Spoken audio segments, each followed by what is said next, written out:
we want our kids to grow up and be, let's say, real innovators and think about how to change up something in the world, they need to have the experience of taking something very simple like blocks and building something. And I actually think the imagination playground is a way developmentally of thinking about that big problem, of how to create innovators, how to create people who can go out into the world and solve problems where there are no answers, where there are no instructions. The more opportunities children have for materials that are totally open-ended and just encourage creativity and imagination, the more children will benefit, and that's where higher level thinking comes in. The Imagination Playground blocks are an incredible play system for unlocking children's creative spirit. You just sit there and watch, and right away kids will start working with each other on building things. And there's this almost an unspoken communication that takes place, and they just start building and fitting and making.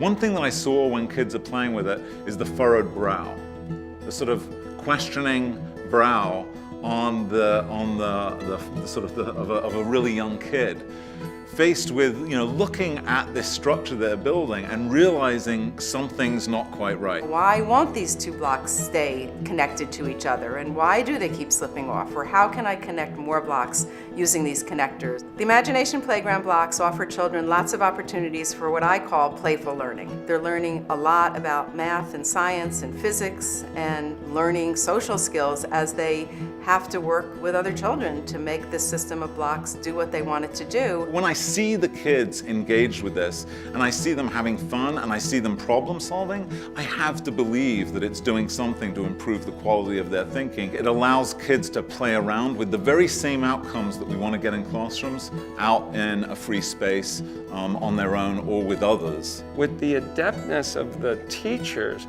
if they can somehow merge this creative play with what's going on in the classroom, then you have something that's really wonderful and powerful. The great thing about the blocks is that you don't have to have a fancy playground for it. They're very portable, they're very easy and quick to get out of the containers, put back into the containers. The kids all do it themselves. The blocks turn any space, a gym, a playground, an asphalt surface, into an imagination playground. This kind of flexibility in a school that has very limited amount of space is an extremely big asset.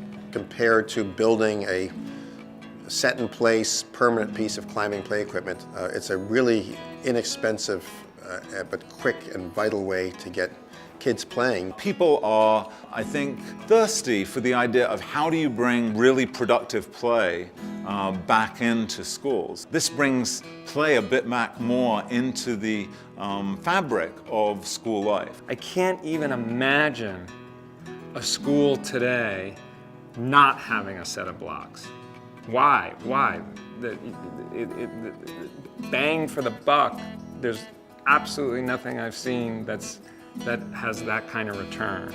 From the very, very start, this has been probably one of the most cool things that's happened on our campus in a long time. I mean, the teachers are excited about it, the students are excited about it, parents are excited about it. So it's sort of an interesting thing that it really has wowed and excited the community. When you offer a few options of where children can go and what they can do and play with in their free time, Imagination Playground blocks are first on the list. And the fact that our children get to play in the Imagination Playground every recess of every day is kind of it's almost a miracle.